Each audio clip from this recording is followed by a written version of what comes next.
I became exactly what I wanted to. I became a millionaire at 22. Telling girls I love them and they love me too. Ooh. I don't question if they mean it, cause I know they do. Started being me when I realized it was okay too. Middle school bumping Waka Flocka, all they do. First album and I know just how it's gonna debut. Track 3 is why I tell her we gon' rendezvous. I'm signed to the gatekeepers.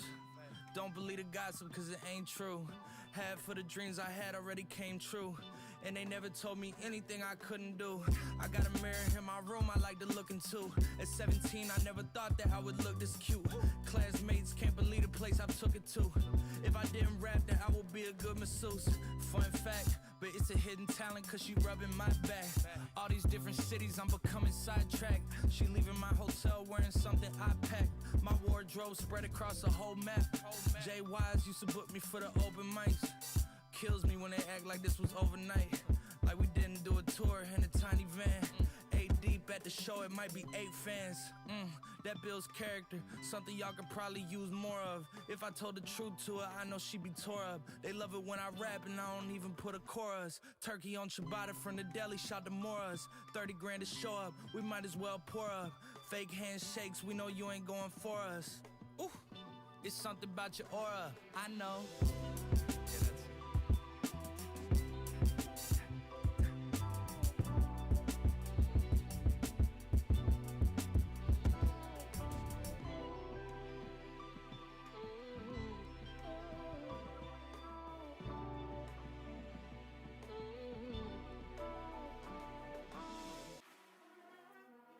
On the face of my city, co-signed by Diddy. Hard liquor, I'm shitty. Hotel, some biddy. Gotta doing my bidding. You changed, no kidding. Wasn't always this pretty. Runway me, I'm fitting. 4th quarter, 9th inning. Ain't no way we ain't winning. Back home for a week. Ain't no way we ain't sinning. If she came to stay with me, ain't no way she ain't pretty. Got the 808 hitting. Y'all some internet thugs. Won't come face to face with me. Y'all would hate to play with me. Tell me tuck it one time. She'll pay to stay skinny. I done been on that road. I done ate some great dinnies. And some Cracker Barrel, little brother with me selling Jack Apparel. She a rich girl, she done had Camaros. Keep it 2, keep it Willie Caballero. White boy with a little habanero. I just hit 100, I was at a 0. I'm a big boss, you just at a bureau. Hometown hero, tell him at a mural. On the face of my city, co-signed by Diddy. Hard liquor, I'm shitty.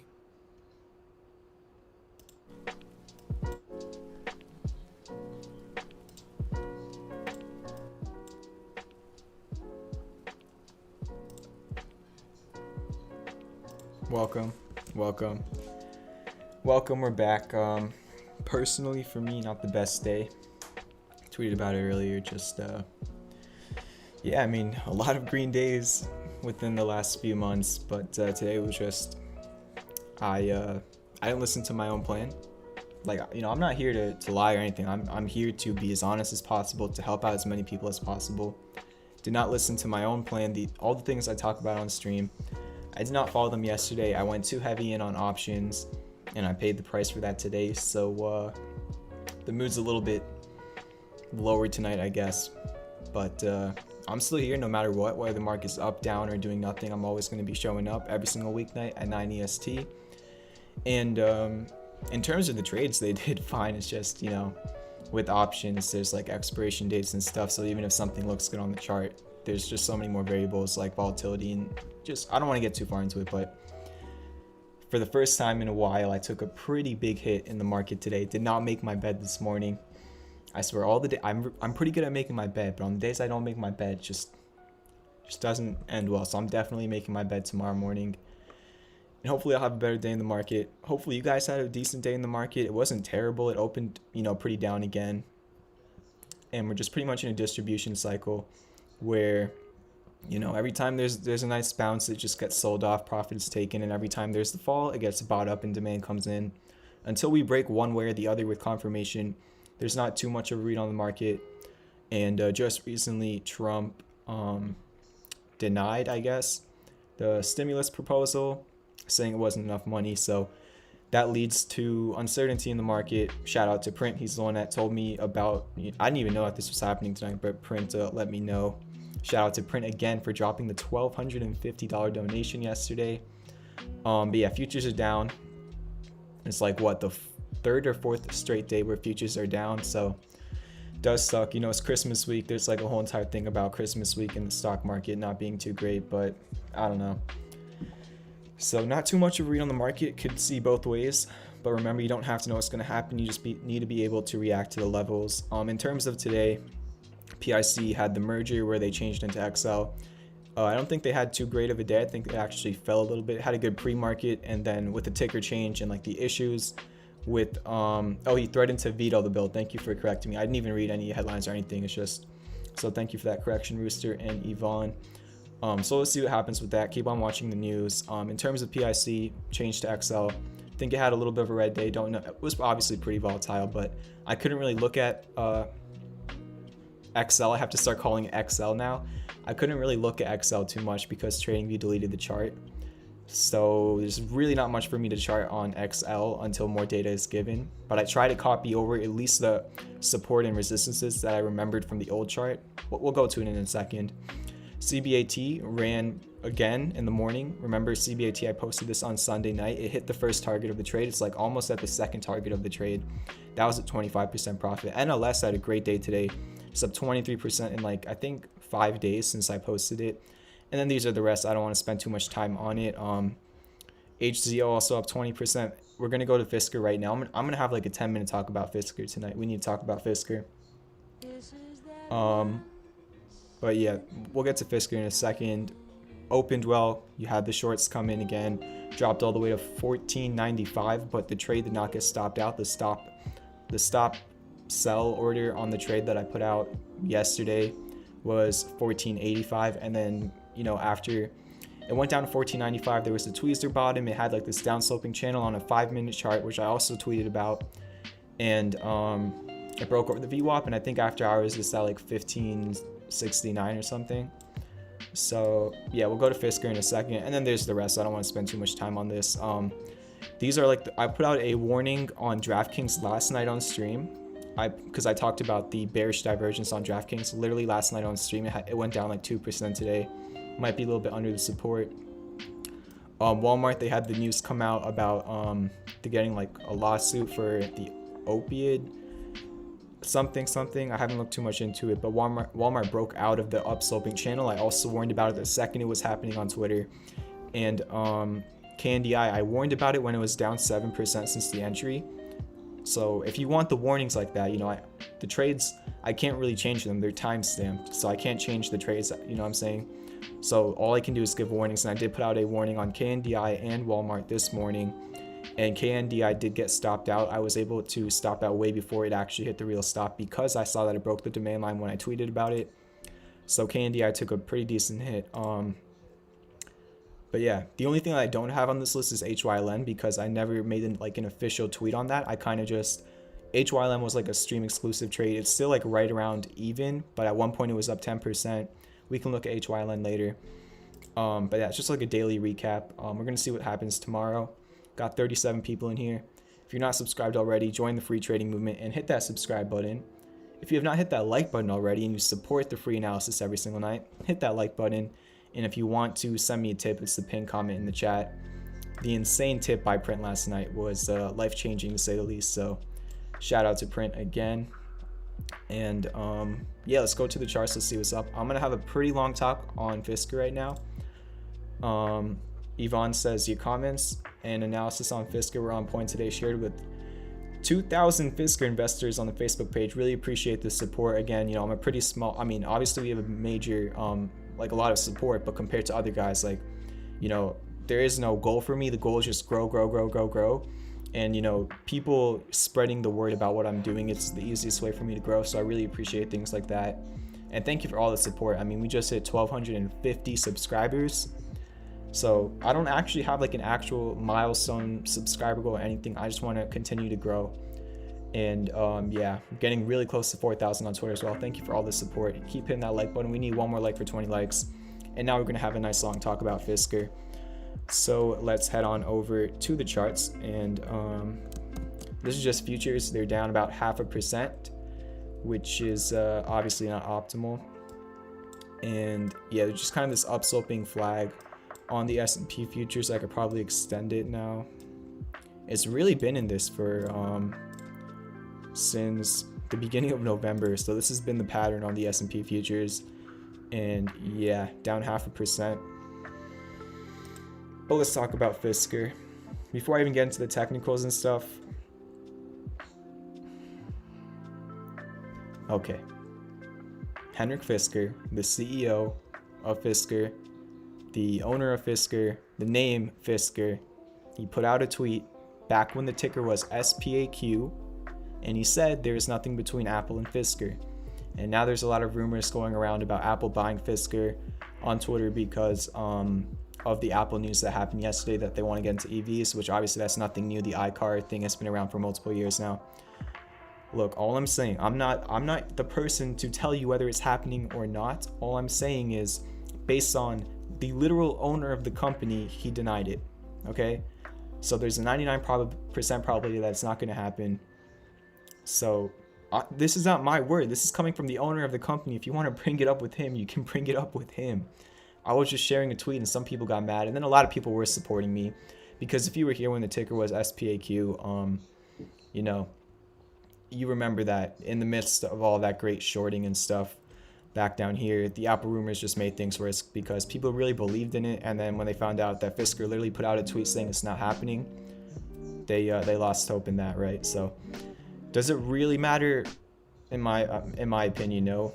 Like, I would love for Fisker and Apple to partner up. That's a huge partnership. I'm just saying, based on what the literal owner of the company said, he said no. That's all I'm saying. You know, I'm just the messenger here, okay? But yeah, again, a lot of people were liking the tweet and retweeting, and I really appreciate that. I don't even know if I should have. I don't know if it was my place to tweet that. I love Fisker as a company, and I'm not a big fan of false rumors and stuff based on what the owner said. Somebody got mad that I literally just shared a tweet of Fisker saying no, and he started like attacking my whole entire brand. Again, if people are gonna lie about me, I'm literally gonna send them proof, proving them wrong, and then I'm gonna block them. That's like my thing. I send proof, like literal proof, proving that you're wrong, and then I block you because I don't have time for toxicity and stuff. But I don't know. That was just a long talk about Fisker and stuff. In terms of like what's actually been happening, I have like a little group chat on Twitter for Fisker. Sorry guys, the group chat is closed. We kind of agreed that we're not going to be adding more people to it just so it stays like the same group it was. But we've had this group chat for like 2 months, and literally since the ticker was SPAC, you've seen, you know, pre-market, or you see an aftermarket nice close, then you see pre-market nice stuff, and then right around the open time you see a lot of shorting coming in, and then you go down until about like 3 p.m. in the afternoon, and then at 3 p.m. you have a nice power hour, and the cycle just continues. It doesn't happen every day, but it happened multiple days over here, and it's been happening multiple days over here. It's just kind of what's been happening on the downtrends. When we had this one and this one, we've been talking about that literally since this downtrend. So today I actually found this indicator on TradingView called the shorts versus longs indicator, and I was taking a look at this indicator, right? Let me scroll. Why is that all messed up? That is so weird. Why is that so bad? Wait, where are these circles from? Was I looking at the 1 hour? What was I looking at? Hold up. Alright, I'm gonna have to do it again, but here, it's not that hard to tell. Okay, so if you see these like big red triangles to the downside, those are shorts according to this indicator. This is the first time I've ever used it. So as you can see, if we really zoom in and stuff, this was in the morning, big shorts going on. This was in the morning, big shorts going on. This was in the morning, big shorts going on. You've been seeing that according to this indicator, there is in fact big shorts taking place in the morning on Fisker. 11 o'clock pretty much everywhere here, and I don't remember what time frame I was looking at, but it was like 9:30 a.m. literally. Yeah, look right here, 9:30 a.m. shorts, 9:30 a.m. shorts, 9:38 like, and then look at the end of the day right here, it's like longs. So you get the point of that. And yeah, I don't know, that's just an indicator, and it's pretty much confirming what everybody's been talking about. So I was even trying to find the short interest on Fisker today.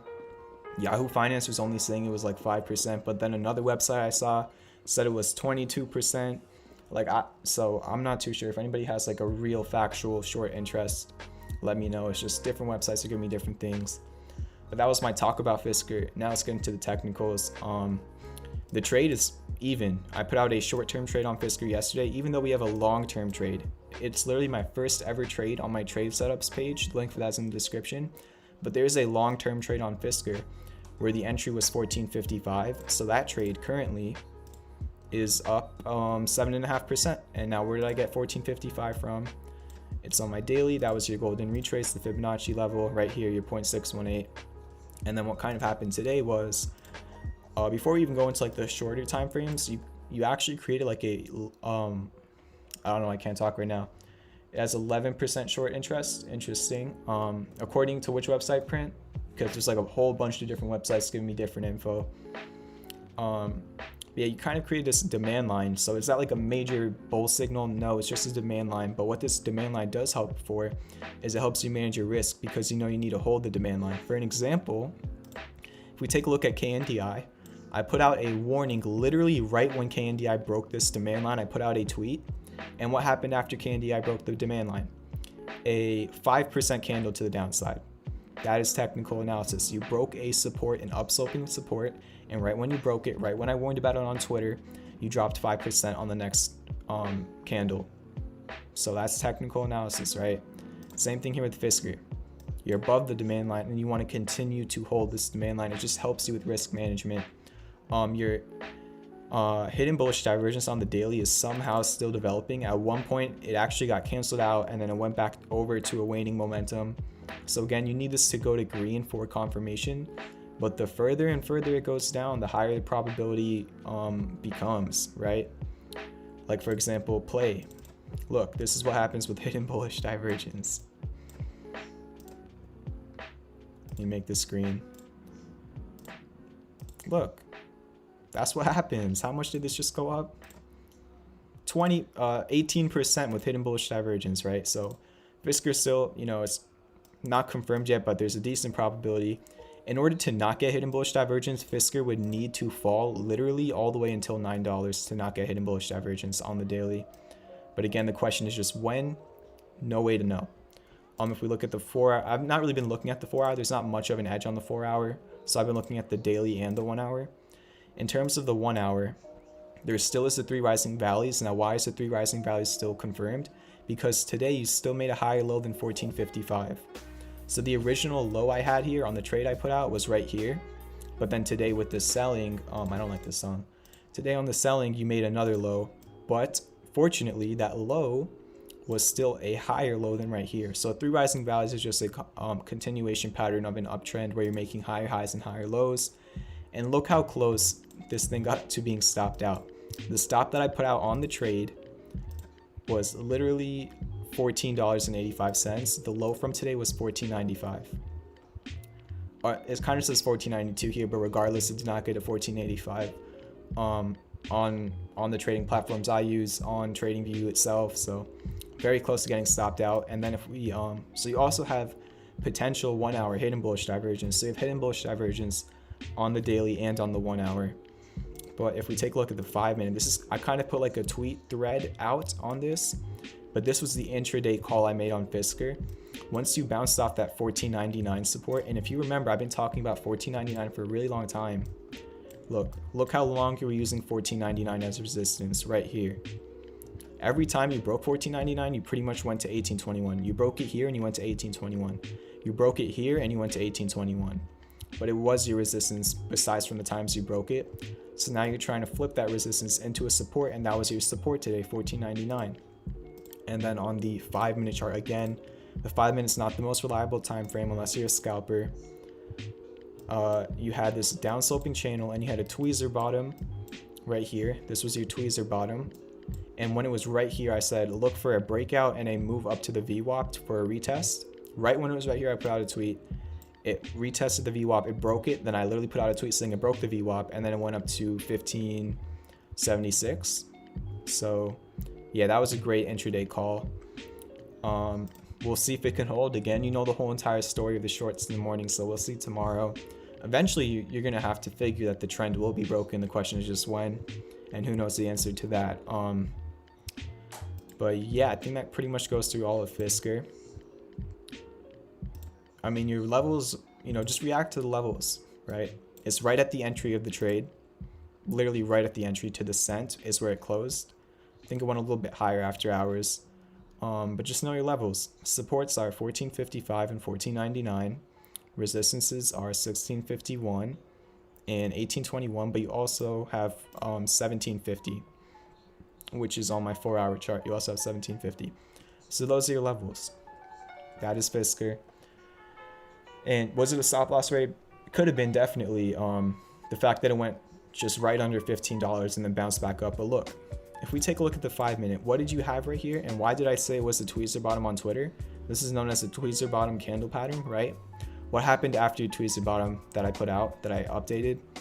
It ran the rest of the day. A tweezer bottom is a very decent sign of a bottom, hence the name tweezer bottom. And then if we look on the 4-hour, where was it? Was it the 1 hour maybe? I think it was the 1 hour.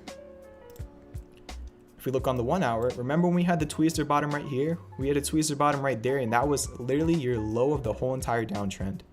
So that's the tweezer bottom for you. I also called this one. But yeah, that was one of the longest talks I've ever had on Fisker. So hopefully it helps some people out. There's a lot to work with here. And we'll see. We'll see how this continues to go. And that is Fisker. Keep hitting that like button if you support the free analysis every weeknight. Hit that subscribe button if you have not already. If you want to send me a tip, it's the pinned comment in the chat. Tomorrow night, I'm going to be doing a charity live stream.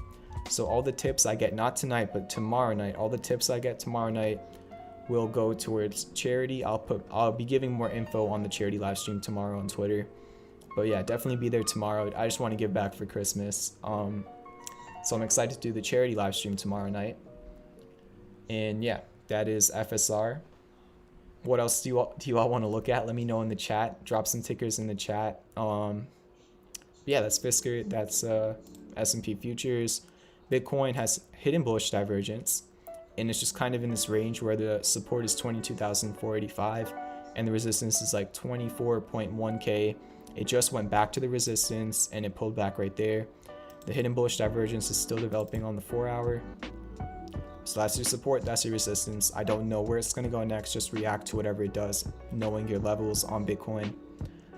We can take a look at Pfizer. Pfizer, you're looking for the bounce right now. Yeah, you're looking for the bounce. I don't think it filled the gap. It was like 4 cents away from filling the gap on the 4-hour. Let me take a look at the daily. Yeah, that was your gap on the daily as well. It got this green line is the gap fill, and look how close it got to filling the gap. It was 4 cents away. But Pfizer has a lot of gaps that have not filled, like this gap down here. Where is that? Right here. This gap hasn't filled either. There's a gap right here, and that hasn't filled. So, and it literally went up, and then it went all the way to 43 without filling the gap. So I don't really know if Pfizer cares about gaps and stuff. But if we look at the 4-hour, again, you know, the trade is down probably like not even 1%. The trade is down 0.5% since the entry of the trade on Pfizer. The hidden bullish divergence is still developing. You're at the 618, the golden retrace. If you remember on Fisker, where did Fisker bounce off of? The 618, the golden retrace at 1455. So that is your golden retrace. It's literally added to the cent pretty much. And on your 4-hour, your divergence is developing. You're right around a major support area. I mean, look how many times you used 3680 as resistance. Now you're trying to hold that as support. So it's super easy to manage your risk on Pfizer. It's either you bounce right in this area in the $36 range and you can see higher levels, or you don't, and then your stop loss is like a couple or like 1.5% under that. That's just how I set up the trade. That's Pfizer. But yeah, we can take a look at SPR as well.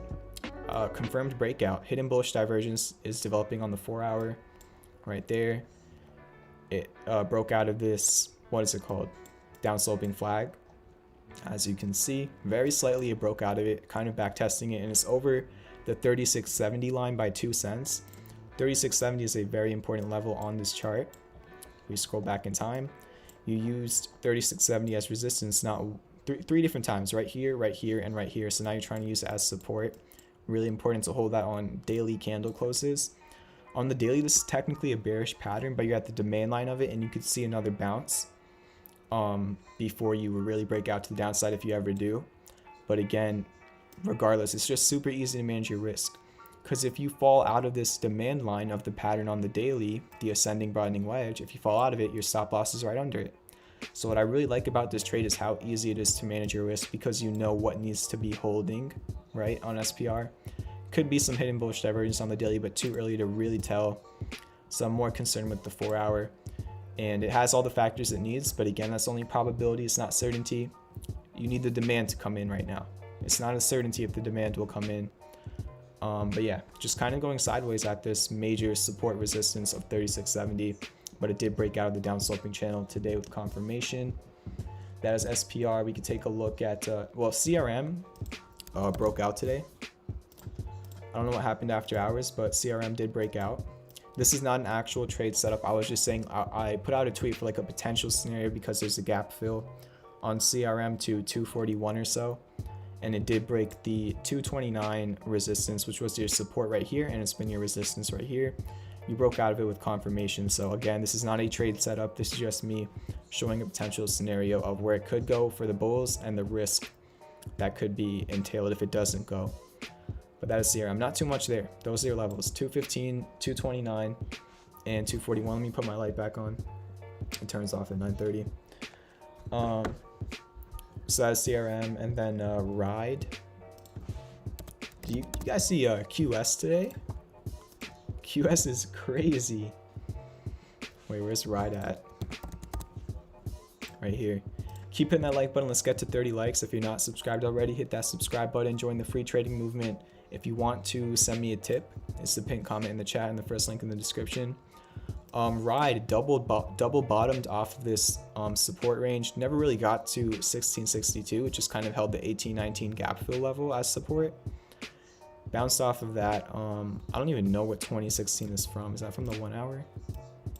Yeah, I have no clue what that's from, but looks like it had a double bottom. That's actually pretty decent. You don't have divergence though. $10 donation from Yvonne. Thank you. I hope I'm pronouncing that right. Correct me if I'm wrong. Thanks for the constant updates on Fisker today. No problem. Appreciate the $10. Thank you very much. Have a great night and hope you're enjoying the stream. Your blind spot says, I was thinking about buying puts on QS this morning. I actually saw somebody talking about getting puts on QS last night. So to everybody who did not get puts on QS this morning, congratulations, I guess. It went crazy. Let me fix the audio real quick. That should do it. Let's see. Yeah. But yeah, kind of like a double bottom here. You don't have much divergence on the 4 hour. You did have hidden bullish divergence and it's currently playing out. I could show you that like this. Right, you made a higher low on price with a lower low on your MACD. Double bottomed right here. There is a gap to fill at like 22.28 on the 4 hour. And on the daily, there's no divergence, but it kind of still looks like a double bottom. In my opinion, Ride is more bullish than it is bearish, solely based on technicals, in my opinion. Let me take that off the daily. So yeah, I mean, there's not really a gap to fill on the daily, but there kind of is on the 4 hour. I mainly only consider daily gaps though, but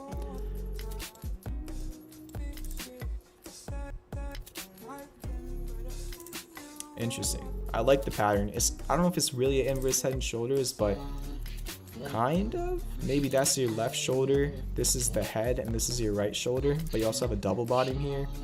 Your MACD is going up. It's not divergence, but it's pretty decent. Ride looks pretty decent. I'm gonna keep Ride on my watch list. I'm gonna look through it after stream, just do some more work on Ride, look at the headlines and stuff. And if I like what I see, that could be a potential trade setup that I'll drop later tonight. But again, no confirmation on that yet. We'll see if I drop it. But Ride looks pretty decent in my opinion. I like that pattern right there. Yeah, the neckline, I mean, the neckline would kind of be like this. Kind of. But again, there's a pretty clear head and a pretty clear right shoulder. But I just don't know how the left shoulder would work. Would you make this the left shoulder? That the left shoulder? This the left shoulder? I don't know. I'll have to take another look at it. But not too bad. Pretty decent. Just had a new price target of 35 on Ride, if that's what you're talking about. But we need 3 more likes for it. 30 likes on the stream. Can we get 30 likes tonight? Come on, hit that like button if you support the free analysis. Rocket, I put out a warning on Rocket today as well, and I put out a warning on Rocket last night on stream. And it's not a warning to sell. The trade is still in profit. The trade is up 3%. The only issue is your 4-hour MACD went back to red. Your daily MACD is moving its way back to red. Even though there is no bearish divergence, you just want the MACD to stay green. And if you're charting the neckline of the inverse head and shoulders like this using the candle wicks, then it broke back into the pattern. But if you're charting the neckline like the green line, where you're using this as the high instead of this as the high, then all you did was back test the previous resistance as a support. So I don't know, it doesn't look as great as it did last week, but I don't think it looks like bearish or anything. It just kind of looks a little bit more neutral. It looked really bullish in the beginning of last week, but now it's just kind of like neutral. Again, like I said on Rocket, I think it's a much better long-term hold than anything. I think the real value here is in the long term, but in the short term, there's currently not much of a major edge, so we'll see if it can bounce off that line. We have 2 people asking about FCEL. Didn't that have like a really good day today? Yeah, I think it got really close to all-time highs. It actually did make a new all-time high today. It broke out of this upsloping channel to the upside. Again, there was hidden bullish divergence on FCEL. You made a very obvious higher low on price from $2 to $6.55. You made a higher low, much higher low, on a lower level on your RSI and on a lower level on your MACD. That is hidden bullish divergence. You had an upsloping flag and it broke out to the upside. I did not know that this was going to happen, but it is what happened, right? So it's just another scenario of don't expect anything, just react. And it had a great day, went up 15%. It broke out of this pattern right here. It just, for continuation, it would really just need to clear this zone, that zone right there. Let me make that red. I'll make it orange, okay? So for continuation, it needs to clear this zone because it was your resistance twice before and it was your resistance today. So your support right now in FCEL is this upsloping, well, not really, because there's only one touch right there, right? Let me delete this channel actually, so I can try and find a better support. I would say more like this. Your major support is like 921, and your resistance is like this orange box right here. So I don't know what's going to happen, just react. If you break over the resistance, great. If you fall under it, then you're looking at 921. And there is a very slight gap to fill on the daily at 965. So there is a gap fill as well. So those are your levels on FCEL. Great day today. Those are your levels. Not too sure what will happen. There actually is hidden bullish divergence on the daily as well. That is confirmed because you got a green wick on the MACD. So hidden bullish divergence is appearing on the chart. So we'll see if that can help things out. Let me take that off the hourly chart. All right. So that's FCEL. I need to start sitting straight. I'm always slouching over and it hurts my back. So keep hitting that like button. Thank you very much for 30 likes. Went to 20. What went to $20.90? Were you saying Ride went to $20.90? What was the app before that? What did it close at? All right, so went up about like 40 cents after hours, pretty decent. Borge said he made some bank on his spreads for FCEL. Congratulations to you. We could take a look at Palantir. It broke out. What was it, yesterday? I don't know what it did today. So let's take a look at that.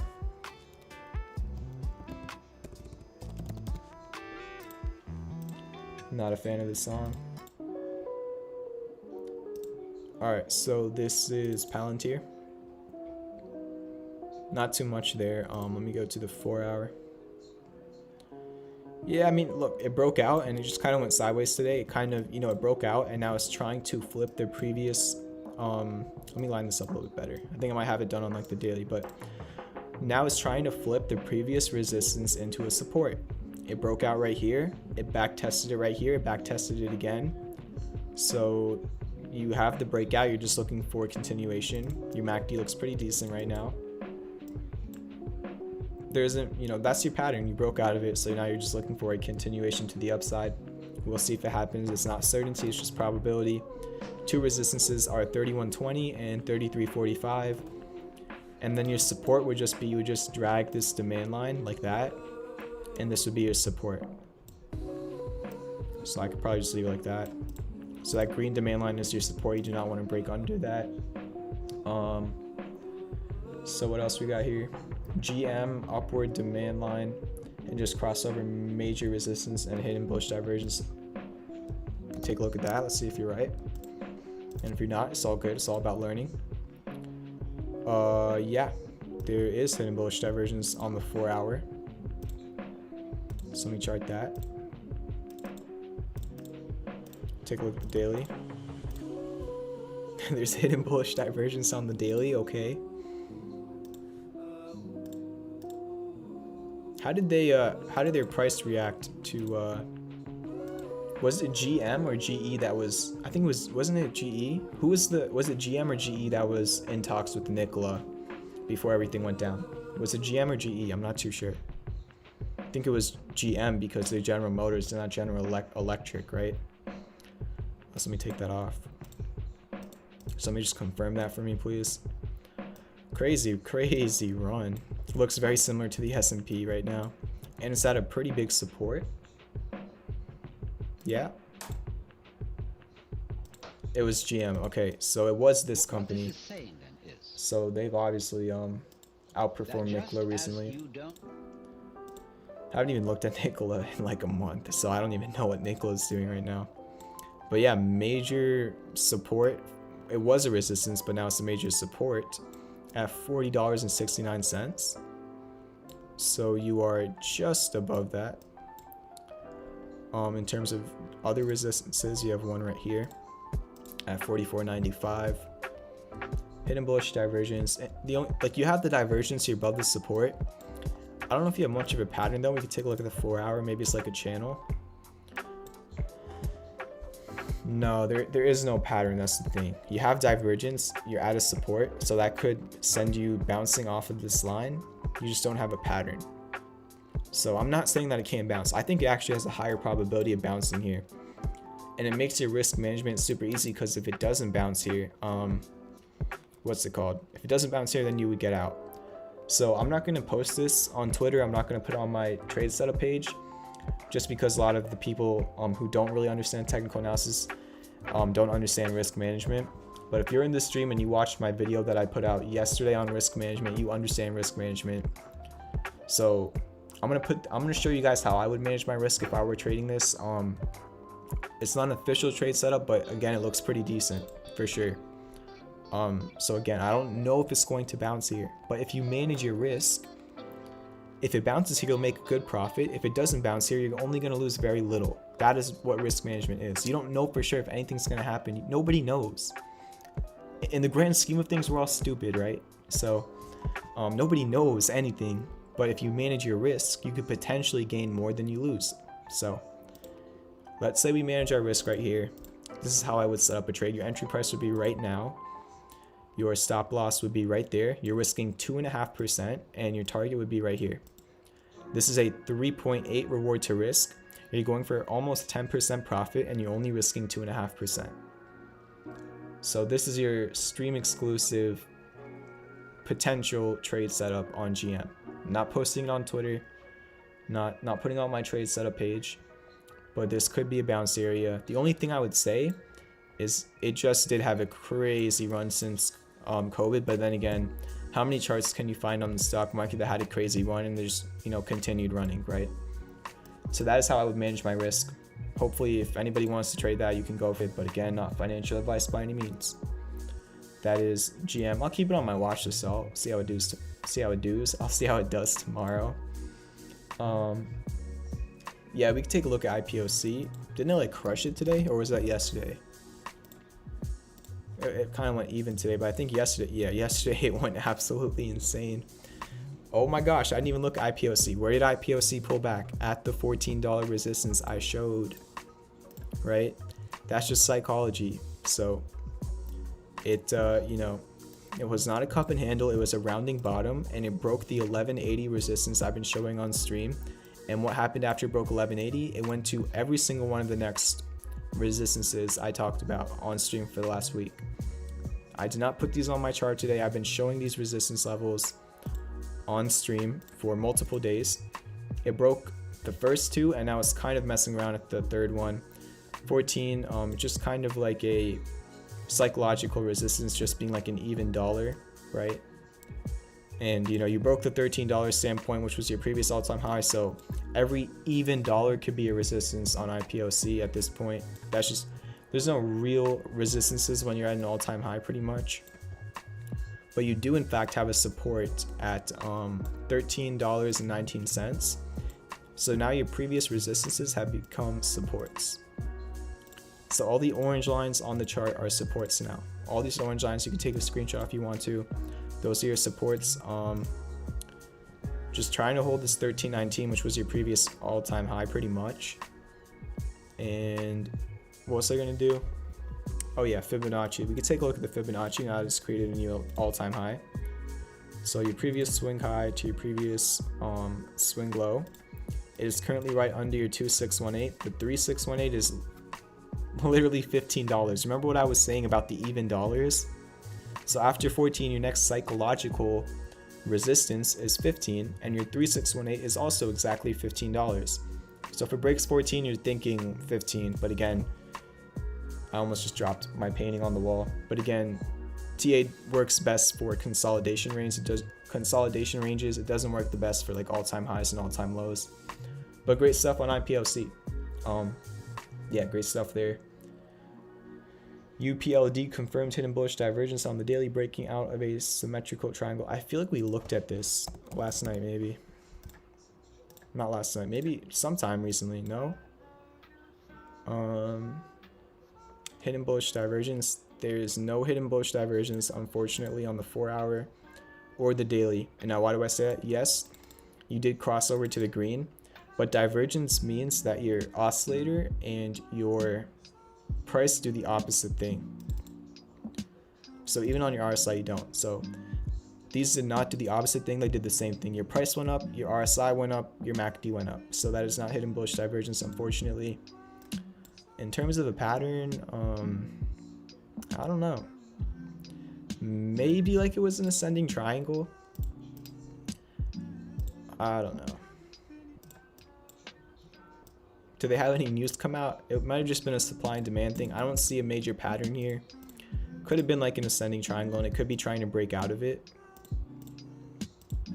That's just kind of how I would look at it, but that's not really a textbook ascending triangle because you don't have 5 touches on the triangle. So yeah, I mean, I could probably, really all I could do here is just chart support and resistance levels. You have a resistance at 5150, 5064, 4864. Oh look, that was your high from today, 4864 almost. You were like 14 cents off, but that was your resistance right here on July 10th 2019 and July 29th 2019. So yeah, in terms of support, that is your support right there at 42.25. It's been your support on this whole entire last month and a half, and it was your kind of your resistance right here and right here. So those are all of your levels on UPLD. And yeah, GIX, there isn't much data on the chart for me to analyze, so that would not really work. Again, if something just had a crazy run, or if there's not enough data on the chart, there isn't much to do. So there is no pattern here. There could be daily hidden bullish divergence. Does a very new SPAC really care about hidden bullish divergence? I don't know. I just don't know if technical analysis really works on these new SPACs, if I'm being honest, which is why I really don't try to do TA on them until they make more data. But yeah, you have hidden bullish divergence on the 4-hour and the daily. Would that be the reason for the price to go up? Probably not. It would just probably be demand coming in and people wanting to buy whatever this company is. I don't know too much about the company. It already had a nice move up to like 12, then it fell right back down to 10. So yeah, you do have hidden bullish divergence, but that's pretty much all I got for you. No pattern. What software am I using? I'm using TradingView. The link for that is in the description. I don't know if they still have it, but they have a 1 month free trial for the, or they did have it. I don't know if they still have it. You're gonna have to check. They had a 1 month free trial for the premium version, which gives you 400 price alerts, 25 indicators at the same time, a whole list of things. And actually, if you are interested in TradingView, there's a link for it in the description. But I put out a video yesterday about how to set up your TradingView, how to use all the tools, how to put all your indicators on the chart. I put out a tutorial on that literally yesterday. You could check it out on my channel. And in that video, I also talked about how to manage your risk. So you could check that out as well. Just probably my best video I've ever made. Just the two questions I get asked the most. Just try to answer them in one video, which is risk management and how to set up your TradingView. So yeah. Ian, please do not be spamming singular letters in the chat. But yeah, any other tickers y'all want me to look at? We got 40 people in here. Keep hitting that like button if you support the free analysis. Hit that subscribe button. If you want to send me a tip, it's the pinned comment in the chat. So yeah, no problem, Thomas. Yeah, we can take a look at MBIN. And what was that, LMT? Is that, you said MBIN? Yeah. Yeah, there's not much to do here if I'm being honest.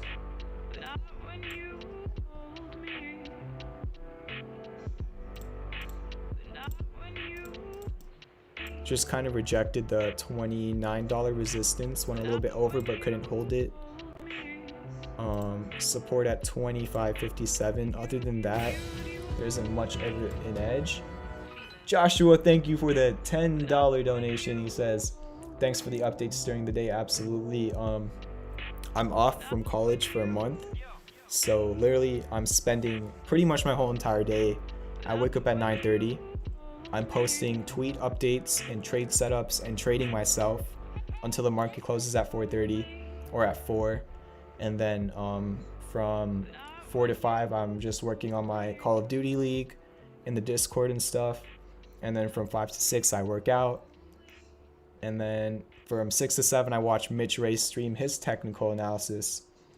And then from 7 to 9 is like when I relax. 7 to 9 are my 2 hours where I relax every day. And then I'm here streaming. So, and then after the stream, I post the timestamps and stuff. So literally taking this full time for the next month. I'm probably from 9 to 4. That's 7 hours plus 2 hours, like 10 to 12 hours I'm putting into this every single day. I really want to grow the free trading movement. And again, the free trading movement, this is the logo, is coming in 2021. Now, what do I mean about the free trading movement is coming? You'll have to see. I got some things up my sleeve for the free trading movement. So more on that later. But follow at free, I'll put it in the chat. Follow this on Twitter at free trading MVMT. That's the handle. The website is freetradingmovement.com. I got the domain for that as well. So that's all coming soon in January. I don't want to say too much for now. I don't want to promise anything, but you should be excited. That's all I'm going to say. Free trading movement coming soon. BC says he's learning a ton. Glad to hear that. And shout out to BC. Thank you very much for the tip you sent me earlier today. That was very generous of you. Really appreciate it.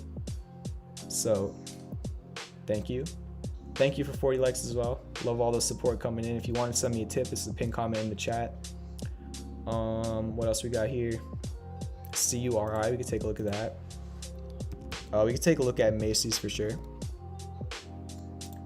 So CURI, I'm not gonna look at Mara just because there's not much technical analysis to do on Mara right now.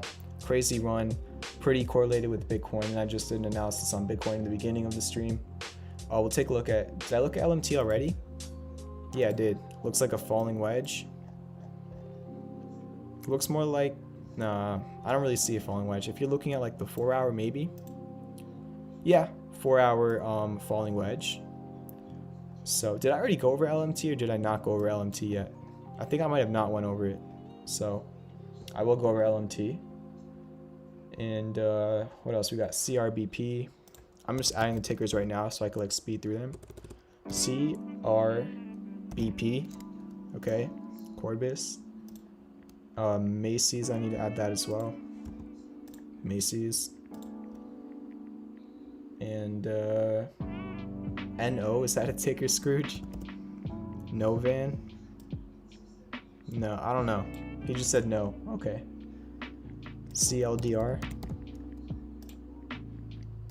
And we already went over CRMKM. You can scroll back and find it. Otherwise, I'll be posting the timestamps in the comments after the stream ends. So we already went over MBIN, right? Yep. So LMT. What's going on with this one? At a pretty major support right now.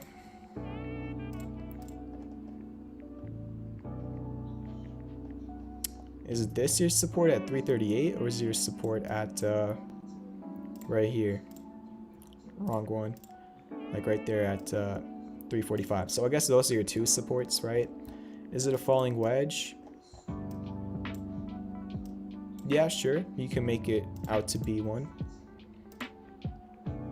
Honestly, looks more like a channel than a falling wedge. I don't see too much consolidation going on.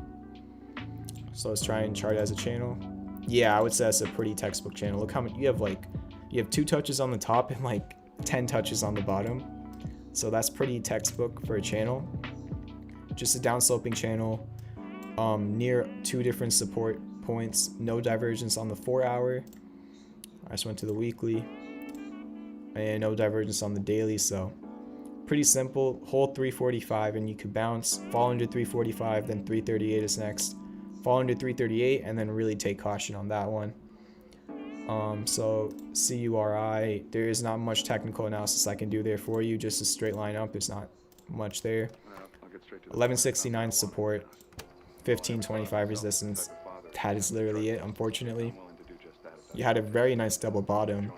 If you requested it, like right here, I could have told you, hey, it has a double bottom. Probably wouldn't have called 15, but I could have at least said like 12 or something. But yeah, CURI, CBRP, it just bounced off the bottom part of the range. Remember, we've been looking at this last few nights on stream. Your support is 140, and then your resistances are 160, 176, and 207. Other than that, there's not much I can do for you. Had a very nasty. Did this thing? What happened to this company? It gapped down from $9 to $2. What happened to them? So could this be an accumulation range? Maybe. Again, those are your levels. I'm not too sure what will happen, but those are your levels. React to whatever does happen. Macy's. Let's see. Let me chart this right here. So on the daily, there's not too much of an edge. If we take a look at the 4-hour, there could be hidden bullish divergence, where you made a much higher low on price, but you made a lower low on your MACD.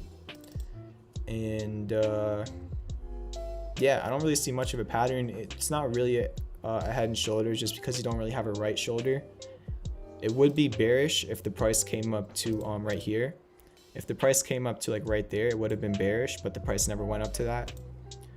So you're technically like 25 cents under the 1038 support.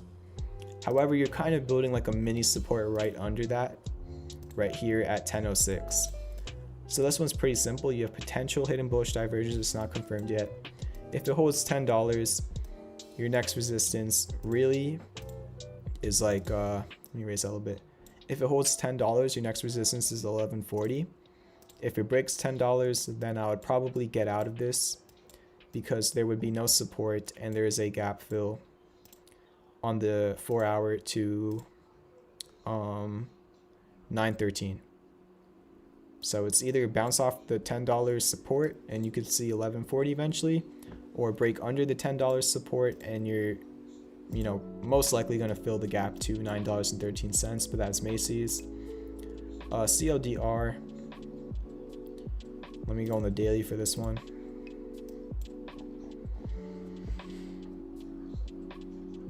It's just kind of in this resistance range. I'm not going to put like a line on the chart, but we can do something like that. This is like the resistance range. It's not been able to break over this since October of 2018. So if it ever does break it, that would be great, but currently it has not yet. But you'd think like maybe you could run up to 1550 if you want to trade like that. But again, it just went from $9 to 15 almost. No divergence on the daily and no divergence on the 4 hour, so not much of an edge. That's your resistance area, and in terms of support, it's pretty hard to make a support, if I'm being honest. Maybe 1302 could be a support. It was just your previous resistance before it just had a very nice 12% move. So that is CLDR. LNG hidden bullish on the 4 hour and daily. We can take a look at that. BurgerFi, Steve, there's not too much to do with BurgerFi, unfortunately. Just an IPO. I actually own BurgerFi in my retirement account because I like their company, but in terms of technicals, there's not much to do on BurgerFi. Actually, just really quickly, all I can give you, and again, I don't even know if this means anything on a company that just IPO'd, but like the most terrible chart I've ever made. All it pretty much, and this is not like a real breakout or anything, it's just kind of holding this upsloping demand line on the 4 hour. That's really all I got for you on BurgerFi. Yeah, we went over LMT, I'm pretty sure. And what else we got in here? We did look at CRM. What do you mean what's happening, Borge? Well, what is happening? Max Carlson just donated $5. Appreciate it very much. He says, GBIO hidden bullish on the 4. Appreciate all the TA and education. We will take a look at GBIO. And then after GBIO, I'm going to take a look at LNG. So we have GBIO, and then what was it? LNG. All right, so we're going to take a look at those two next. Keep hitting that like button. Let's get to 50 likes. Let's see if we can do it. That's like my minimum goal for every stream. I want to hit 50 likes. If you support the free analysis, hit that like button. If you're not subscribed already, hit that subscribe button. Christmas is on Friday. Good vibes all around. And yeah, I like how the MACD is going up and the price is going down. That is some local divergence, but not classic divergence. Yeah, this is a very, very simple chart. Your support, let me make that an orange line. Your support is 31.97. That was your resistance in September and October. So you're looking for a bounce off that support with the local divergence. In terms of resistance, you have a slight resistance right here at 36.30. But if we go to the daily, there's actually hidden bullish divergence on the daily. This one's tempting. This one is tempting for a move to 36.30. You have a small gap fill, but again, I'm not calling for that gap to fill. I'm just saying you have a gap to fill at 45.06. You have hidden bullish divergence on the daily. You know what this looks very, very, very similar to? CBAT, which was a 25% trade this week. The chart looks very similar to it. I don't know if it's going to make the same move, but this is a very similar chart to CBAT, which was, I think, the best trade we have this week. 27% profit. Hit the first target like 3/4 away from the second target. But hidden bullish divergence on the daily, just like CBAT had. Local divergence on the 4 hour, just like CBAT had. You had a support, just like CBAT was. So this is a pretty decent looking chart, and it's, again, super easy to manage your risk. If you fall under 31.97, you take caution. So in terms of risk management, and this is most likely a trade setup, by the way, for the 37 people in here. This is most likely a trade setup. GBIO, shout out to Max Carlson for requesting this. Thank you for the $5. And yeah, your entry pretty much right there. I mean, maybe you probably go for like a lower entry. I just don't know if you're gonna get it. That's the issue. Yeah, maybe you would have to go for a lower entry. Maybe you would bring that entry down to 32.55, and then the stop loss, let's see. See, that's like, I'm gonna put it like right there. A little bit harder than I thought to manage your risk on this trade. That's what, like a 2 reward to risk. It's a little bit tricky on how to play it. A little bit tricky. Because I don't know if it's just going to bounce right here with the divergence and move up to 36.30. Or it could retest the support at $32 again. And yeah, it's just like, the stop loss is pretty simple. It would just be a few percent under $32, but the issue is the entry. It's not, like, in all honesty, I can't think of a great entry point right now. I just see a bunch of different scenarios. So I don't know. I don't know how you would enter that with a high probability. So it might just be a situation where you need to react. Like if it starts moving up, then maybe you could enter for like a day trade if it can break above 33, 34. But again, like even then you just be buying it higher. So like I'm being as honest as possible. I don't really know how to, like the real entry was like right here, right at $32 when it broke back above it. So I'm just gonna make like this. I don't know if it's gonna hit the entry, which is like the issue, because with the divergence it might not hit the entry. But if it does get back to 32, I would personally buy a position in GBIO, assuming it's a good company, which we could look at, or I could look at after the stream. But yeah, I'm gonna keep it on my watch list. I'm not sure if I'm gonna put out a trade setup on it, but I might. So the two things we went over tonight that I said I might put out a trade setup on it, but I have not yet, is GBIO and RIDE. So 1 second.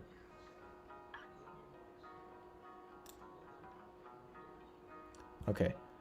So yeah, GBIO and RIDE.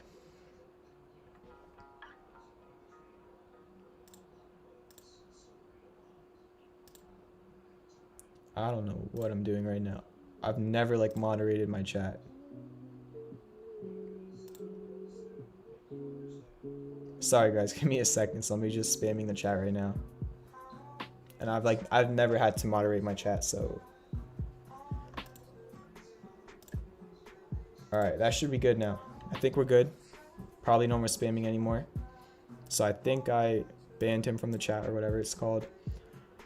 But that is GBIO. Now we're going to take a look. Are you still here, BC? We're going to take a look. I need to scroll up so much because he just spammed the chat, but BC said LNG. We could take a look at LNG. So that was GBIO. Let me save that chart. LNG right here. Yes, hidden bullish divergence. Hopefully you're still here, BG. I'm not BG, BC. Sorry. I said LNG and then I was trying to say BC. I mix up my words a lot. But yeah, hidden bullish divergence is developing on the 4-hour. You do have a pretty decent resistance right here, which is an issue, and you're right under it, right there at 57.87. So you're right under a resistance. You do have some hidden bullish divergence, but it's not confirmed yet, and you don't have divergence on the daily. So I don't know. I don't know if this one has all the variables I'm looking for in a chart. All I really see is potential hidden bullish divergence, but we shall see. That is LNG. Unfortunately, there's not too much more I can do aside from that. There's not much of a pattern as well. XL, again, PIC hit the target of my trade for 25% profit. I posted a trade on PIC at $15.60. Now it's called XL because they merged today. But yeah, it went to like what, like 20 something pre-market today, and then it fell with the ticker change. But even before today, it hit the first target of the trade yesterday. So PIC was a great 25% trade. Of course, it could go higher, it could go lower. It's an IPO, so it's going to be very volatile. But here's what I kind of had to do on XL. Again, TradingView deleted the PIC chart. So what I attempted to do was I pulled up the video from PIC last night, and I looked at all the levels that I had on my chart, and I literally, and this looks so stupid, but I literally put them back on my chart. And it just looks so funny because I put the Fibonacci and the support and resistance levels, but there's only 2 candles. So TradingView deleted the chart from PIC, but this is just what I carried over from what I was seeing in my old video, where your 1618 resistance is $20.85. 1834 was your previous all-time high, which was like from like over there, but you can't see it. And 1834 could be a support or resistance, and then you have a support at 1584. These are your Fibonacci retracements to the downside, and these are your Fibonacci retracements to the upside. So it kind of looks weird, I know. It's just TradingView deleted the whole entire chart. But I kind of carried over some of the things I had on my old chart just so I could talk about it or at least analyze it during the day. But the trade was great, 25% profit. Ian's phone got stuck on now. How do fib levels look on GBIO? This is not really the place to be using fibs. You're just trying to create a reversal right now. You usually use Fibonacci after like a confirmed reversal. So I don't know too much about that. BC, hope you saw the analysis on LNG. Unfortunately, could not do too much aside from the hidden bullish divergence, but appreciate the tip that you sent me earlier again. Thank you very much. Yeah, I don't know if there's much Fibonacci you can do here. Like, it's just you need a swing low and a swing high for Fibonacci, and you just potentially created a swing low, which was right here. So I don't know if it's time for Fibonacci yet on GBIO. We can take a look at CSIQ. Keep hitting that like button. We need 5 more likes, 450 likes. So CSIQ, Canadian Solar, just a high flyer, like a lot of other stocks. All I can really do here is your support is 45.49. That's just what happens. You don't have any other support after you run like that. And then your Fibonacci levels, which could be resistances. You exceeded the 1618, so the 2618 is $60, which would also just be a psychological resistance, just an even $10 number. So that's really all I can do on a high flyer stock. IZEA, that one. Again, very similar to CSIQ, not much I can do there. Literally all I can do on this stock. Support, $1.18.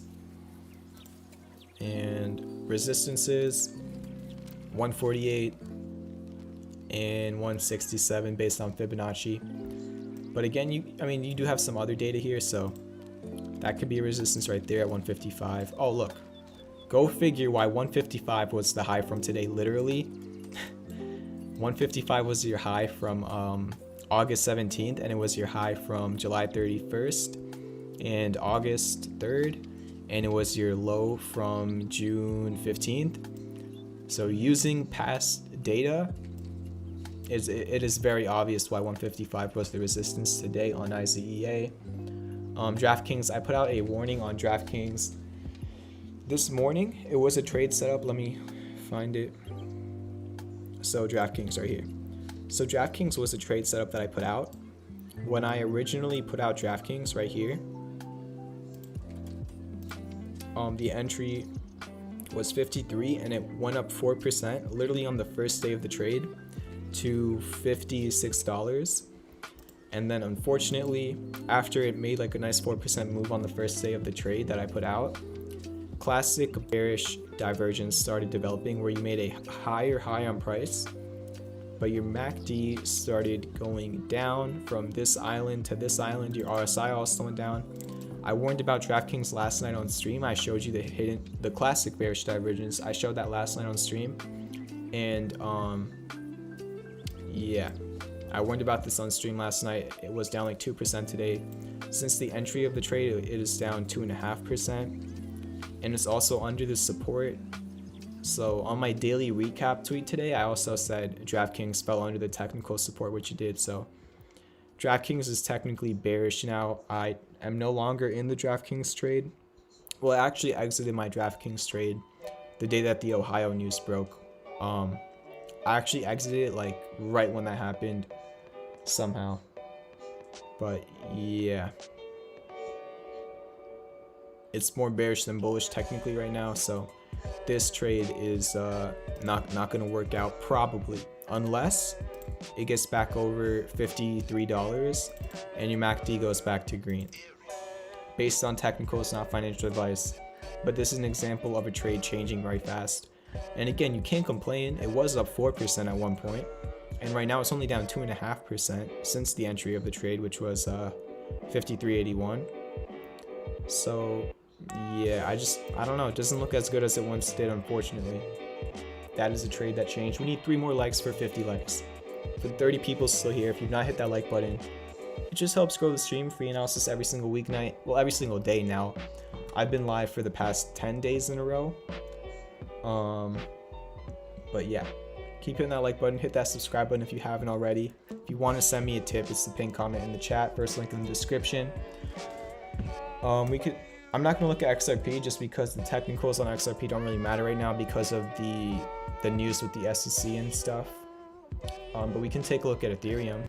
So I already looked at Bitcoin, and Ethereum is dependent on Bitcoin. But if we're just looking at Ethereum, it's trying to break out of this resistance area. There is some pretty major resistance on Ethereum. Let me delete that. There's some pretty major resistance on Ethereum between 625 and 636. If it can break 636, your next resistance is right there, 668 on Ethereum. But if it can't, your next support on Ethereum is like right there at 595. So those are your levels. You're just in this weird supply range. If you break above it, you're thinking 668. If you fall below it, it could be 595. So those are all of your levels on Ethereum. You do have some hidden bullish divergence actually, which implies price continuation to the upside, but again, it depends on Bitcoin. So hidden bullish divergence on the 4 hour, where you made a higher low on price with a lower low on the MACD, but no divergence on the daily. So that is Ethereum. I mean, you would figure that if Bitcoin can break 24,100, Ethereum would also be able to break the 636 resistance, but again, that's not certainty. We just have to see what will happen. BYND is at 138. Literally, it's just been going sideways for like a month, just between 145 and 135. Your support is 135 on BYND, your resistance is 145. Since I actually put out a trade on BYND like literally a month ago, the entry was 130. This is where I put out the trade. It's up like 6% in a month, so it's in profit, but 6% in a month, like come on, BYND.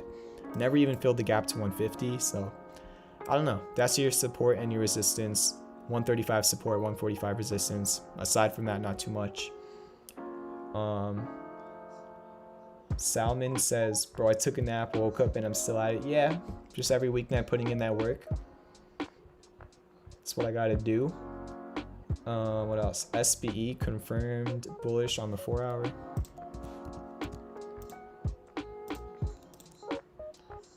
Yeah, it broke out of the resistance range, and you have hidden bullish divergence on the 4 hour. Is this the place to be entering SBE? You also have hidden bullish divergence on the daily. Is this the place to be entering SBE? That is completely up to you. Personally, I'm a reversal swing trader, so I don't really chase momentum trades. I just, I'm more profitable personally looking for reversals at lower price points than looking for continuations at higher price points. But again, that's just my trading style. Everybody has their own, and there is no wrong or right trading style. It just depends on your opinion. But there is hidden bullish divergence on the 4 hour and the daily, and you did break to a new all-time high. So if you want to use Fibonacci here, your 1618 would be like $51, but obviously the psychological resistance of $50. In terms of support, you kind of have support like $42, $43 or so. It was just your high from right here. But yeah, if you fall under 43, then take caution. But there is hidden bullish divergence on the 4 hour and the daily. So you're really just trying to clear this level and make a new all-time high. But again, remember, this thing is up from $12 to $45. Of course, we saw Neo do it. We saw Fubo do it. We saw Palantir do it. But this is another one, so we'll see. Nancy Pelosi just said the House can pass a bill this week to give $2,000 stimulus checks, but unlikely Senate will take that up. Yeah, just like you were saying on Twitter, just a lot of back and forth action from politicians. So as you were saying, uncertainty, not good for the market. And let me see what futures are at right now. Futures actually went up a little bit, literally just a little bit. Kind of bounced off the demand line of the channel, go figure, on futures. This channel that I've been showing, the upsloping channel. So yeah, I mean, they were down like 0.5%, now they're down 0.40%, or 0.4%. I don't know why I'm saying that so in such a weird way. MT. Just a high fly. There is no technical analysis I can do there. MVIS.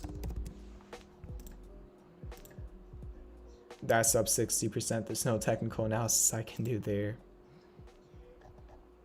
All right, let me do some technical analysis on MVIS real quick.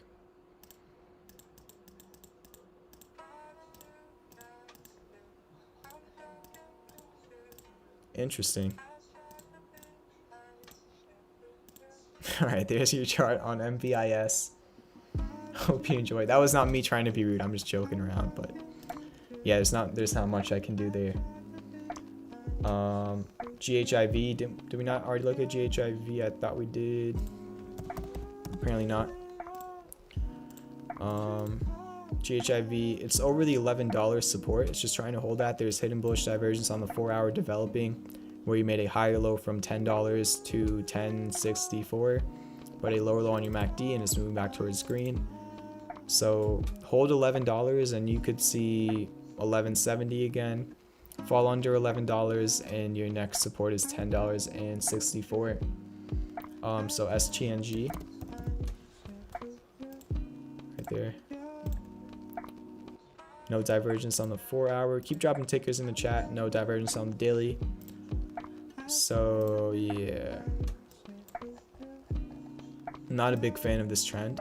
Just a very ugly trend where all it's done is drop so far. Until it really starts creating higher lows, not too sure. You have a support at 10.59. If that breaks, then you're looking at 9.93. If that breaks, then you're looking at 8.26, and a resistance at $13. Those are all of your levels on STNG. Keep dropping tickers in the chat. We need 3 more likes for 50 likes, so hit that like button. If you're not already subscribed, you should definitely hit that subscribe button.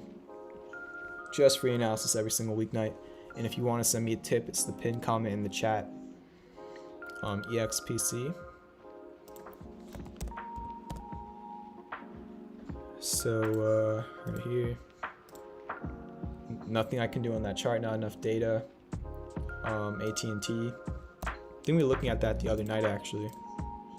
Down 2% today. No divergence on the 4-hour. All right, come on. No divergence on the daily.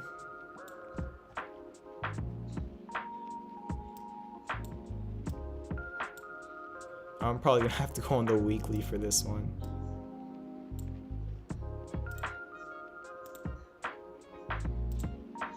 All right, your support is $27.39. That was your resistance in 2003 when I was 1 year old. It was your support in 2010 when I was 8 years old. And yeah, it's an old company, AT&T. And then you've been finding support at 27.39, so that could be a reversal area to the upside.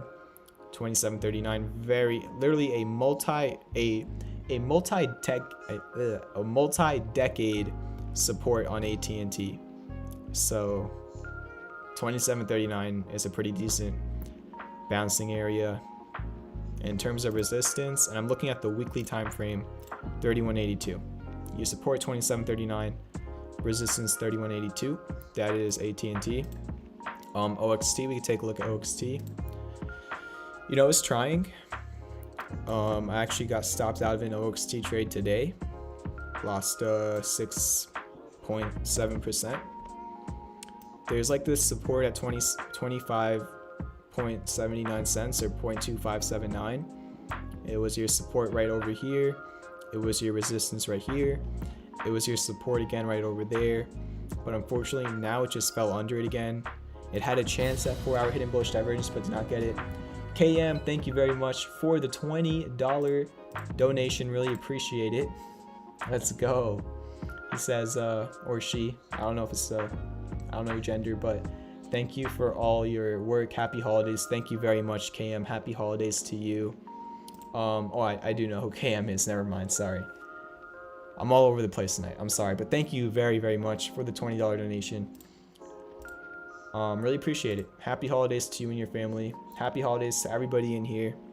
Wish everybody's family, health, happiness, all that good stuff.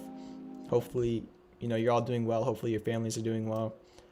But yeah, happy holidays to everyone. Excited for 2020 to be over. What a year. And thank you again, KM, for the $20 donation. Really appreciate it. But yeah, OXT, under the 25-cent support, like the 25.79 support, no divergence on the 4-hour. And there was a potential for hidden bullish divergence on the daily, but now you just got an increasing amount of negative momentum. So that's at least paused for now. And yeah, your next major support is 22.5 cents, but it has not been that low since November. So on OXT, you're looking for a move back over 20.2579. That's what you're looking for on OXT. Had a crazy move yesterday with I don't remember the exchange that it was listed to, but like the Asian exchange it was listed to. Obviously, OXT, a VPN, has high use case in Asia. I think that's what they really are targeting right now. So had a great pump yesterday, but also just trying to hold this upsloping white demand line. But again, it's kind of breaking under it, which is why I got stopped out of OXT. So we'll see what happens with that. Kind of in a make or break area literally right now. Is GE bull flagging?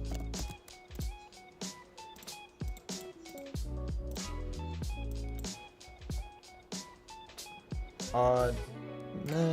It's at a major support at 1060. It's literally right at that support. Is it bull flagging? Nice run up. No divergence on the 4-hour. No divergence on daily. Bull flagging maybe, but at what point is it done flagging and is it just dropping? So I'm not going to chart the potential bull flag. It's just if you hold 1060, you could see another bounce. If you break under it, then take caution. But GE was in a Wyckoff accumulation range this year, where there was a multi-level support and resistance. If you want to learn about Wyckoff accumulation, look it up, I guess. I don't know. I'm not an expert in it, but multi-level accumulation range, and you broke out of it. And what happened after you broke 854? Went to 1148. So, yeah. Not a big fan of this song. QCOM, you can take a look at QCOM. Appreciate all the donations tonight. If anybody else wants to send a donation, it's the pinned comment in the chat. No divergence on the 4-hour, maybe hidden bullish divergence, but it's not super clear. No divergence on the daily. This pattern is known as a right-angled it's known as a right-angled ascending broadening wedge, which is technically a bearish pattern. But then again, it's Qualcomm. And again, most of the time the trend is your friend until the trend has reversed. And all it's done since March is go up. So super simple on this one. If you ever break under this blue demand line, pretty much like 141, if you ever fall under 141, you need to take caution, because that would be scary. And this pattern currently has what's known as a partial decline. A partial decline, or is it a partial decline or a partial rise? It's one of the two, but basically what it means is so it's been touching the top of the pattern, the bottom, the top, the bottom, the top, the bottom. But on this move, it did not have enough bullish momentum to go back to the top of the pattern. So when you have a partial, I don't remember if the term is partial decline or partial rise, but what happens after you cannot go back to your resistance is there is a 70% probability of a breakout to the downside and a 30% probability of going back to test the resistance line. So currently it looks like there's a higher probability that this could break out to the downside. But again, this is Qualcomm, very high flyer. Let me see if that's a partial rise or a partial decline. That is a, let me see. That is a partial rise. Yes. So that is known as a partial rise on Qualcomm. where there's technically, according to Thomas Bulkowski, one of the probably the most respected technical analysts of all time, there's a 70% probability currently of a breakout to the downside on this bearish pattern. So take caution. But again, not financial advice.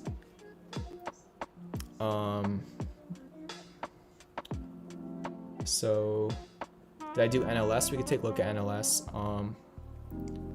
Where's it at?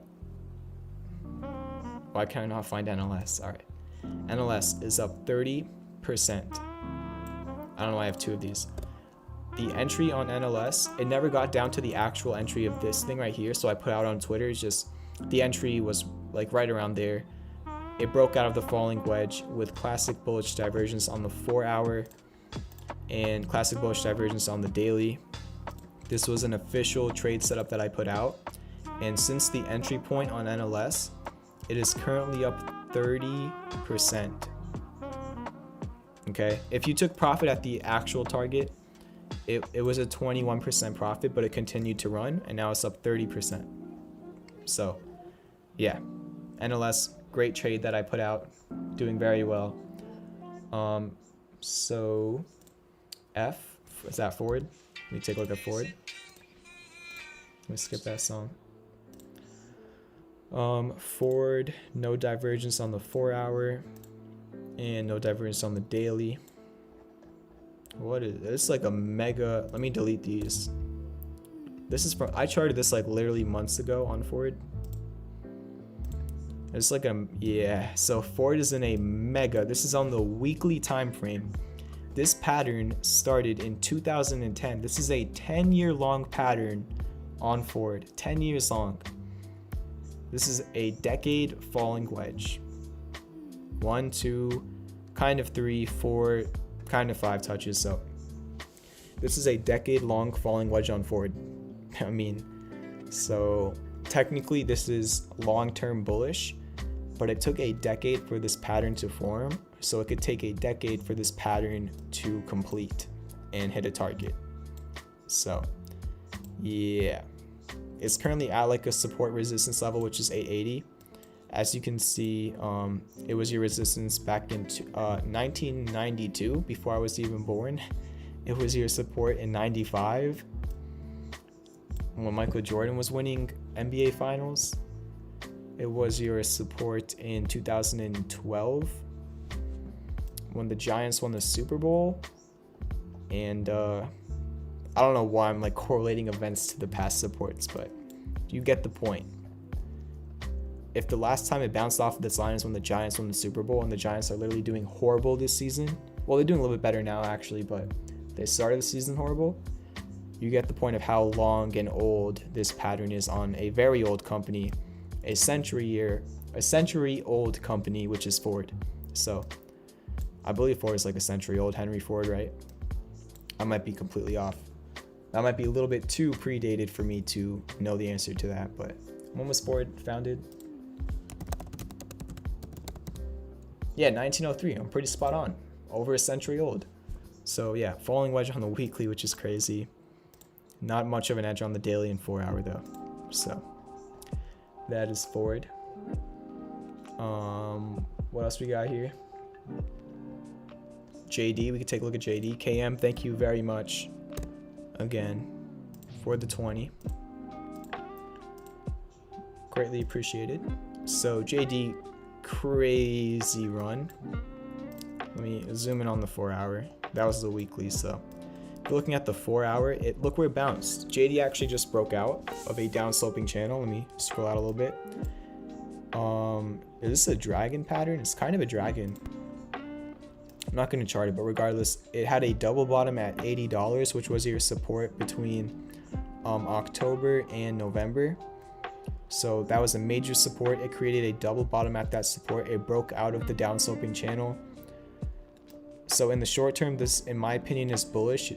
There's a resistance at 84. If 84 ever breaks, then your next two resistances would be 89 and 92. But again, if it ever falls under $80 with confirmation, like if it goes down to like, if it goes to $75, take caution because your next support would be 72. I guess I could just chart all the levels right here. like right there, and then right there. So those are all of your level. Let me lower that a little bit. Those are all your levels on JD. So if you want to take a screenshot, go for it. It did just break out of a downsloping channel with the double bottom.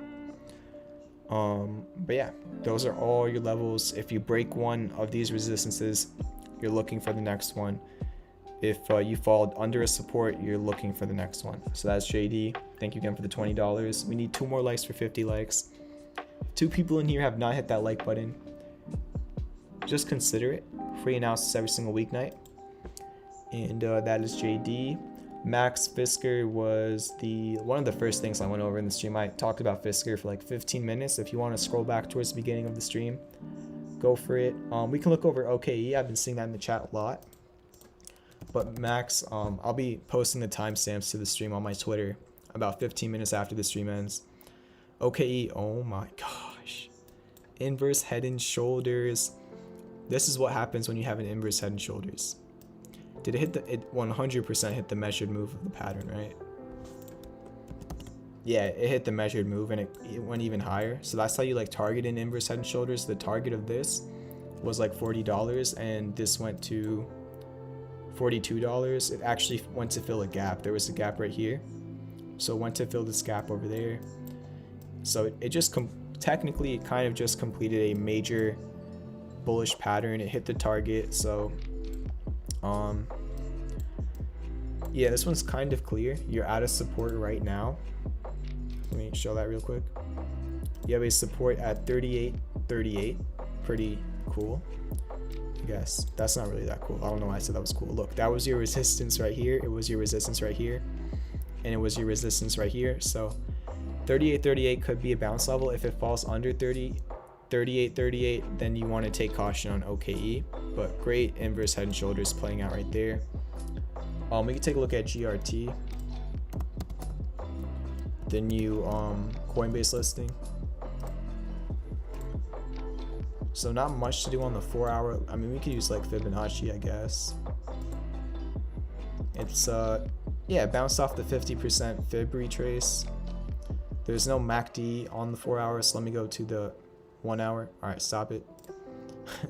On the 1-hour, is there even a MACD? Okay, there is a MACD.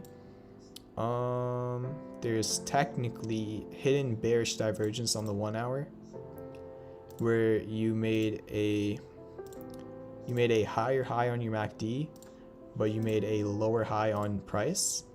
So there technically is hidden bearish divergence. Yeah, so take caution with that. On the 1-hour, again, the 1-hour, it's not super reliable, but it can play out pretty fast. And again, obviously, pretty much all the altcoins depend on Bitcoin, so keep that in mind. So if I'm going to chart the levels right here, resistance at 50, pretty much resistance at 60 cents, and then support at 42 cents or 43 cents. So it's just kind of in the middle of this range on the 1-hour with hidden bearish divergence. So not much of a probability. It is down 5% right now on the new day, and in the crypto world, the market closes at 7 EST because that is like the end of the day in UTC or Universal Time. So it's already down 5% in the last 3.5 hours, which is not good. It might be trying to tweezer bottom here, but again, the bearish divergence in the middle of a range, not a major probability. I can see it going either way. So we'll see on GRT. But just remember, it went from 12 cents to 51 cents. That is a it just, you know, it's up 300% on GRT, and at one point it was up 500%. Obviously that's crypto, but you know, high risk, high reward, I guess. It's just, personally, I won't be touching GRT. And yeah, thank you all for 51 likes. We hit the target. How long have I been streaming tonight? Like an hour and 34 minutes. Usually I stream for about an hour and a half every night. I've had a very long day. Had a bad day in the market today, so a little bit bummed out by that, but we'll be back at it tomorrow. Christmas is on Friday. I think it was a great stream. Blue, I've been looking at blue. I'll close it out with blue. This is going to be the last one for tonight. It bounced off the 280 support, and yeah. What is 352 for? Let me go to the 4-hour. So look, 280 was your resistance over here, and look, now it became your support. It bounced off of that. If it were to make a golden retrace to the upside, which it already kind of did on this wick right here, that would be 352. Other than that, there's just, you know, it was a straight line down, and then it was an accumulation range, and after you broke out of the accumulation range, you saw a 25% move. So there's no divergence on the 4 hour. And wait, actually there might be divergence on the 4 hour. Let me see. Long time frame. No, there isn't on the 4 hour, but there could be maybe on the daily, but again, it's way too early to call. You need your MACD to go back to green. That is a very scary MACD island right there. So yeah, I mean, it bounced off of 280. There's a resistance right here at 334. I'm gonna delete that, whatever. So you're kind of just in this range between 280 and 334, and you just bounce off the bottom with potential, very potential hidden bullish divergence. So that is blue. Great stream tonight. Futures have pulled up a little bit. Actually, they pulled up quite a bit. Wow. So that makes me feel a little bit better.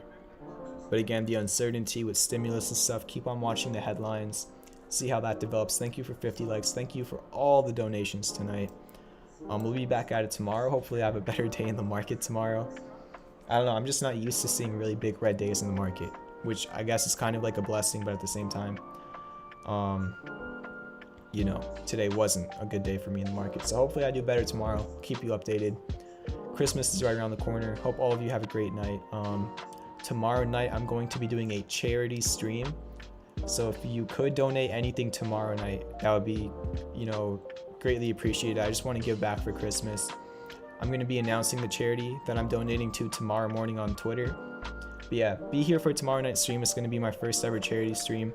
I just want to do something good for Christmas and stuff.